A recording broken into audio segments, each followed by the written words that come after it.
ये बच्चे आज वृत्तों से संबंधित प्रश्न को जानेंगे जो बहुत इम्पॉर्टेंट क्वेश्चन रहेगा 10वीं के लिए या किसी भी परीक्षा के लिए बहुत यह कामगार होगा। तो आइए समझते हैं। यह वृत्त है और बेसिक सा ज्ञान आपको पता होगा कि वृत्त में एक केंद्र होता है और केंद्र से जो यहाँ टच करते हैं परिधि के पास वो त्रिज्या होता है और केंद्र के जो गुजरता है और परिधि में दोनों ओर टच करता है वो व्यास होता है। यानी वृत्त का सबसे बड़ी जीवा ही व्यास होता है। जीवा और व्यास इस सब के बारे में पता होगा, नहीं पता होगा तो थोड़ा सा हम जानकारी दे देते हैं। मान लीजिए किसी वृत्त है और एक केंद्र है तो ये त्रिज्या हो गया। यहाँ तक जो टच किया परिधि तक वो क्या हो गया? त्रिज्या। अब यही केंद्र से इस साइड भी टच कर दिए तो ये क्या हो गया? पूरा व्यास हो गया, ये व्यास। और वृत्त जो है ये वृत्त के एक सिरा से दूसरे सिरा तक ही पहुँचाएंगे, इसको जीवा बोलते हैं। क्या बोलते हैं? जीवा बोलते हैं। ऐसे पहुँचाएंगे, ऐसे पहुँचाएंगे, ऐसे सभी पार देते हैं। तो एक जीवा ऐसा भी होगा जो होना रहा था, एक ऐसा भी होगा जीवा जो केंद्र से होकर जाएगा।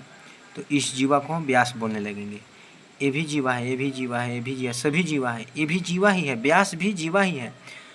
तो ये सबसे बड़ा जो व्यास हो जाता है, सबसे बड़ी जो जीवा हो जाता है उसी को हम स्पेशल व्यास कहने लग जाते हैं। क्या कहने लग जाता है? व्यास।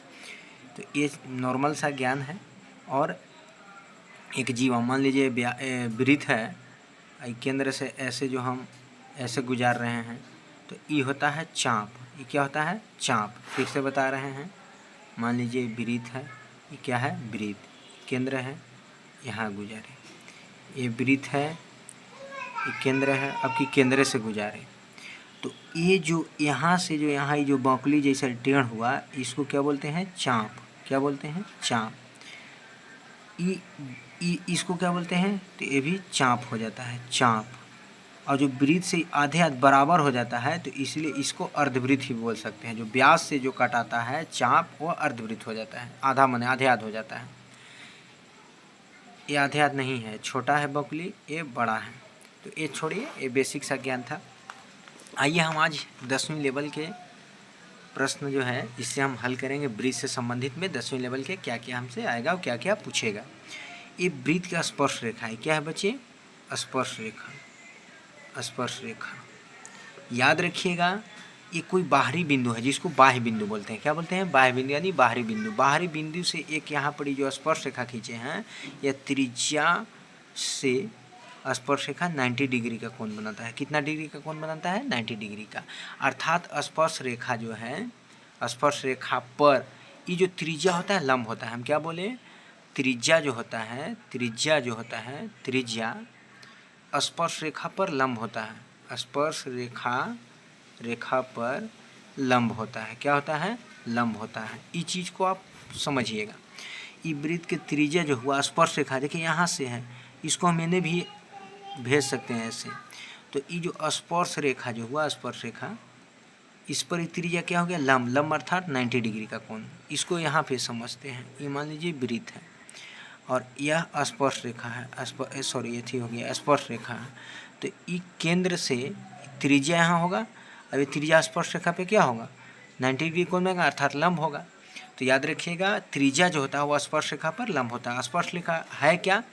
स्पर्श रेखा किसी बाह्य बिंदु से एक बिंदु पर स्पर्श। आपसे प्रश्न में परीक्षा आता है कि स्पर्श रेखा वृत्त के कितने बिंदु पे स्पर्श करता है? तो एक बिंदु पे स्पर्श करता है। कितने बिंदु पे स्पर्श करता है? एक बिंदु पे। यानी यहाँ पर एक बिंदु होगा जो स्पर्श किया है। तो इसको हम नाम देते हैं, मान लीजिए ए, अब इसको नाम देते हैं बी। तो ये ए भी स्पर्श रेखा हो गया। यानी स्पर्श रेखा जो है वह वृत्त पर एक बिंदु पे स्पर्श करता है। यहाँ पर स्पर्श किया है। मान लीजिए कहूँ ये वृत्त है, हम इस पे हम ऐसे कहूँ से स्पर्श रेखा, बाह्य बिंदु से स्पर्श रेखा खींचे हैं, यह स्पर्श रेखा। तो एक बिंदु पर ही छू करके इन्हें बाहर चल जाएगा। तो ये जो स्पर्श रेखा कहलाता है। अब स्पर्श रेखा त्रिज्या को मिलाएंगे तो यहाँ 90 डिग्री कोण बनेगा। ये चीज़ हम सीख गए हैं। आइए दूसरे फिगर को हम समझते हैं। ये बाहरी बिंदु है, मान लीजिए ए, यहाँ देते हैं बी और यहाँ देते हैं सी। तो ए या यहाँ देते हैं, कोई दिक्कत नहीं, नाम किसी प्रकार देते हैं। तो ये एक बिंदु यहाँ ए से जो स्पर्श रेखा 2 को खींचाया है, यहाँ गया है बी, अब यहाँ आया है सी, ये दोनों आपस में बराबर होंगे, यानी वृत्त के किसी बाह्य बिंदु से खींची गई स्पर्शरेखा आपस में क्या होते हैं, समान। अगर 5 मीटर होगा तो ये भी कितना होगा, 5 मीटर। कई बार 10वीं के एग्जाम में पूछ देता है कि ई दे देती, एक बार 10वां के एग्जाम में पूछा था कि यहाँ से यहाँ तक कि 12 है तो ये कितना होगा, तो ये भी 12 होगा। क्यों? क्योंकि वृत्त के जो स्पर्श रेखा होते हैं आपस में क्या होते हैं, समान होते हैं। कौन समान होंगे? जो एक ही बिंदु से खींचे गए हैं। ये न कि कहीं से खींच देंगे तो समान होंगे, ऐसा बिल्कुल भी नहीं। किसी बाह्य एक बिंदु से स्पर्श रेखा हम यहाँ खींचेंगे तो कितने, 2 ही खींचाएगा और दोनों आपस में बराबर होगा। यानी एक बिंदु से यहाँ कितने खींच सकते हैं स्पर्श रेखा, यहाँ पड़ी 2, एक यहाँ गया है और एक यहाँ गया, और दोनों आपस में क्या होंगे, समान होंगे। ये चीज़ आप सीख गए होंगे। एक चीज़ यहाँ पर सीखिएगा जो बहुत इंपॉर्टेंट क्वेश्चन है। यहाँ मान लीजिए P है, यहाँ A है, यहाँ B है, यहाँ O है। यह एक चतुर्भुज बन रहा है। क्या बन रहा है? चतुर्भुज। ये चीज़ को समझिएगा। चतुर्भुज माने 4 भुजा वाला।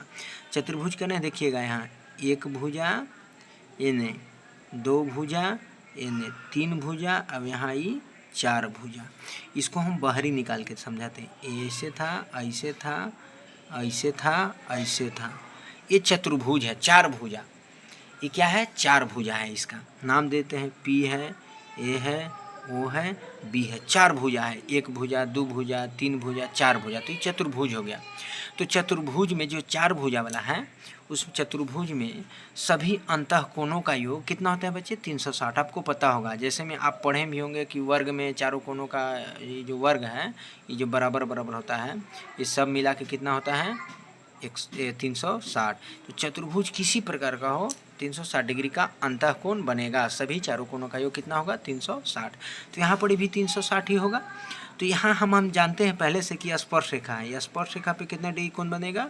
90 डिग्री। यहाँ स्पर्श रेखा है तो कितना डिग्री कोण बनेगा? 90 डिग्री। तो आप बताइए, ये 4 गो कोना मिला के 360 होना था। कितना होना था? 360। तो 2 गो यहाँ ऑलरेडी 90 होंगे, यहाँ अब यहाँ 90। तो ये 2 गो मिला के कितना हो गया? 90, अर्थात 90 मिला के 180। तो बच्चा इन्हीं दोनों मिला के वो भी तो 180 होगा, तभी ना मिला के 180 प्लस 180 कितना हो जाएगा? 360। फिर से समझा रहे हैं बच्चे, ये ऑलरेडी फिक्स रखा है कि यहाँ 90 यहाँ 90 होगा। अब आपको ये चतुर्भुज बन रहा है, यहाँ पर ये चतुर्भुज बन रहा है। तो ये 90 हो गया 180। तो इन्हीं दोनों के आपस में जोड़ भी 180 होगा। तो ये चीज़ हम आप एक बहुत भी चीज़ सिखा रहे हैं कि जब भी ऐसा फिगर मिलेगा आपको, तो ये कोना सोझा सोझी का जोड़ 180, ये सोझा सोझी का जोड़ 180, ये सोझा सोझी का जोड़ 180। ऐसा मैं क्यों सिखा रहा हूँ? क्योंकि परीक्षा में डायरेक्ट पूछता है कि यह 105 डिग्री है, तो यहाँ पर ही कितना होगा? यहाँ P के पास यानी APB, यानी आपको दे देगा एंगल AOB 105 है। तो एंगल APB कितना होगा? अर्थात यहाँ पड़ी वाला 105 है, तो यहाँ कितना बचेगा? तो हम अभी बताएं कि सोझा सोझी का जोड़ कितना होगा? 180। अभी हम प्रूफ किए हैं कैसे 180। तो यहाँ 105 है, तो यहाँ कितना रख देंगे कि 180 हो जाएगा? तो 75। तो ये 75 है, ये 105 जोड़े से 180 हो जाएगा। ये आसानी से आप बना दीजिएगा। इसी फिगर में एक और खेला करता है। इस खेला को हम अच्छी तरह समझ लेते हैं। क्या खेला करता है बच्चे? कि मान लीजिए वृत्त है, क्या है? ये वृत्त है। और वृत्त के बाह्य बिंदु से स्पर्श रेखा खिंचाया। कितने खिंचाएगा? एक बिंदु से 2 स्पर्श रेखा खींच दिए हैं। अब यहाँ पर वो है, ये स्पर्श रेखा से केंद्र पर और ई स्पर्श रेखा से केंद्र पर मिलाएंगे, अर्थात 2 गो लंब। यहाँ ना 90 डिग्री कोण बनेगा स्पर्श रेखा, यहाँ भी 90 डिग्री कोण बनेगा। ये P मान लीजिए है, ये A है, ये B है। अब इसमें तो हम सीख लिए कि ये सोझे का जोड़ न 180 होता है, एकदम रट लेना है। इसको बीचे बीच हम फाड़ देते हैं। बीचे बीच क्या करते हैं? फाड़ देते हैं। तो याद रखिएगा, यहाँ वाला कोण भी आपस में बराबर बराबर बंट जाएगा और यहाँ वाला कोण भी आपस में बराबर बराबर बंट जाएगा। कहे का मतलब यही हुआ बच्चे कि यदि ये 90 आपको खुद से समझना, परीक्षा में दिया नहीं रहेगा, यहाँ पर ऐसे क्वेश्चन दे देगा। ये दो स्पर्श रेखा है, यहाँ पड़ी त्रिज्या इसके ऐसे, त्रिज्या ऐसे, यहाँ 90 डिग्री कोण बनाएगा। आपको यहाँ पड़ी ऐसे ऐसे कर देना है। ई वाला 30 कह रहा है, तो ई वाला कितना होगा? पहले एक क्वेश्चन आप बताइए कि वहाँ 30 है, तो यहाँ जो खाली इतना दूर है कितना होगा? तो सोचना है कि ई 30 है, तो ये भी कितना होगा? 30, क्योंकि अभी तुरंत बताया कि यहाँ भी बराबर बराबर बढ़ जाता है, अब यहाँ भी बराबर ये 30 और 30 पूरा कितना हो गया बच्चे, पूरा 60 हो गया। अभी हम बताएं कि यहाँ वाला पूरे या यहाँ वाला पूरे यानी कितना हो जाता है 180, दोनों को जोड़ के सोझा सोझी, तो ये 60 है, तो यहाँ कितना होगा सोच के देखिए 120, पूरा कितना होगा 120, ताकि 120 और 60 जोड़े से कितना हो जाएगा 180। इतना दूर आधे पूछा है तो कितना हो जाएगा 60, अब यहाँ कितना हो जाएगा 60, 60 60 से 120, आधे आध बढ़ गया। एकदम सिंपल सा लॉजिक है, एकदम सिंपल सा लॉजिक है, ये चीज़ याद रखिएगा। ये दोनों बराबर होते हैं, इसका जितना लंबाई चौड़ाई, इसका लंबाई, इसका लंबाई, इसका एकदम समरूप हो जाता है। कैसा समरूप और सर्वांग सम दोनों, सर्वांग सम, सर्वांग सम, ये कैसा हो जाता है सर्वांग सम, यानी जो ई बेहरूपिया एकदम हो जाता है, जे ई है से ई है, एकदम ये चीज़ याद रखना है। आइए हम इसके आगे चलते हैं। जो ना समझ में आए दोबारा वीडियो देखिएगा, और वहाँ जो भी मान लीजिए सर होंगे उनसे आप रुकवा करके समझ सकते हैं। आइए नेक्स्ट हम ब्रिज से संबंधित वीडियो बना रहे हैं। यहाँ पर इस तरह के क्वेश्चन रहेगा कि एक रहेगा स्पर्श रेखा यानी पी ए, यहाँ पर ए बी जो है, ए बी क्या है स्पर्श रेखा है, क्या है स्पर्श रेखा। अभी हम बताएं कि स्पर्श रेखा जो होते हैं वह त्रिज्या पे लंब होते हैं, तो ये स्पर्श रेखा है, मगर ये स्पर्श रेखा नहीं छेदक रेखा है, यहाँ से यहाँ ही छेदक रेखा होगी। तो यहाँ पर क्या करेंगे हम, यहाँ पर ई स्पर्श रेखा के क्या हो जाएगा एक्स वार, यानी यहाँ पर हम लिख देंगे ए बी का एक्स वार। ये फॉर्मूला आपको समझना है, ए बी का एक्स वार बराबर यहाँ से यहाँ इसका एक्स वार बराबर यहाँ से एक बार यहाँ गुना करिए, यानी ए सी गुने फिर यहाँ से समूचे ले लीजिए तो ए डी। ये फॉर्मूला आपको बनाने सीख जाना, इस पे बहुत सारे क्वेश्चन बनेगा। फिर से बता रहे हैं, जो स्पर्श रेखा रहेगा उसका एक्स वार कर देना है। अब यहाँ से ए से लेके सी तक, एक बार ए से लेके सी तक, ए से लेके डी तक, यानी ए से लेके सी तक तो ए सी, फिर ए से लेके डी तक तो क्या हो जाएगा ए डी।